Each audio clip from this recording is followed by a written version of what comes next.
Jurassic World Evolution 2 is just 3.5 weeks away, and seemingly every day we're getting new information. However, I've come to find that a lot of this info does go unnoticed. So in today's video, I'll go over everything that's, well, gone unnoticed in Jurassic World Evolution 2. As per usual, if you do enjoy the video, please consider liking and subscribing, as I do post daily Jurassic World Evolution 1 and 2 videos.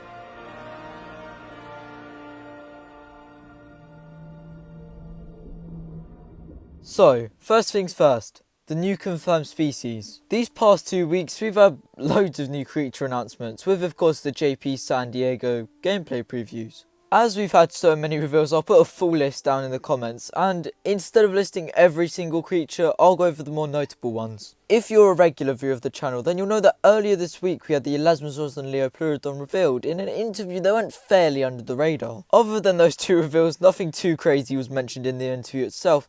Otherwise, I would have probably made a video on it. But anyways, back to the actual important reveals. If you're a part of the JWE subreddit, you'll know that dev in the forums name dropped the Spinosaurus, pretty much confirming its return, which, let's be honest, was never really in doubt. In the same post, however, we did receive some not so much sad news, more, I'd say, frustrating news. This news was that there will in fact be no swimming in Jurassic World Evolution 2.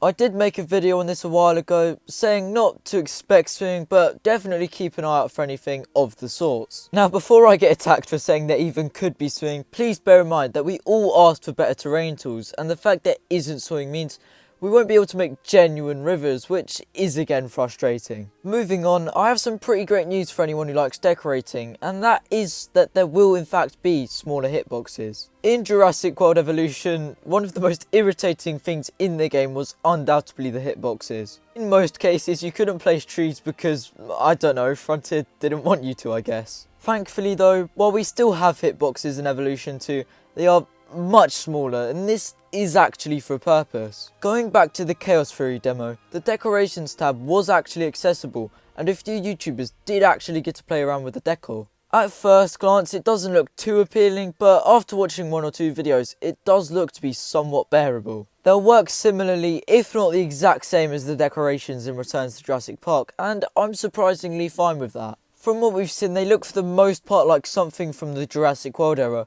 so I'm just hoping we don't have to unlock them. On the topic of decorating, there's been quite a bit of backlash regarding the skin patterns for all of our reptiles. I didn't look into it too much, but I think it was mainly that a dev said we'd only get 1 pattern per dinosaur/reptile. Although being the smart brain that I am, knew this was in all likeliness just not worded correctly, as we've seen for a few different species way more than just 1 pattern, and we've also seen unlockable patterns in the research tab. If I were you, I wouldn't buy into everything the community says, as 50% of the time it's either a misread or just a bit of speculation. Moving on to the final part of the video though, we have vehicle skins. In Jurassic World Evolution, vehicle skins were very dull and bare, as we literally had about 4 different styles. Although in JWE 2, not only do we have more skins, we also have new vehicles. More specifically the dinosaur ambulance, as I simply can't say veterinarian? I don't know. Anyways, we have 4 confirmed vehicle skins, being the DPG, Pre-Order, 1993, and obviously the regular vehicle skins. They all actually look relatively nice, and I'll personally probably be going with the 1993 skins most of the time. That is unfortunately the end of the video, and overall I think we've had a pretty good week in terms of content. Sorry again for another short video. I like to get straight to the point, and honestly it's probably one of my few flaws, but I can assure you now, regular 5-minute videos will be back next week. But anyways, let me know what you're most excited for in Jurassic World Evolution 2 down in the comments, and as always, thanks for watching.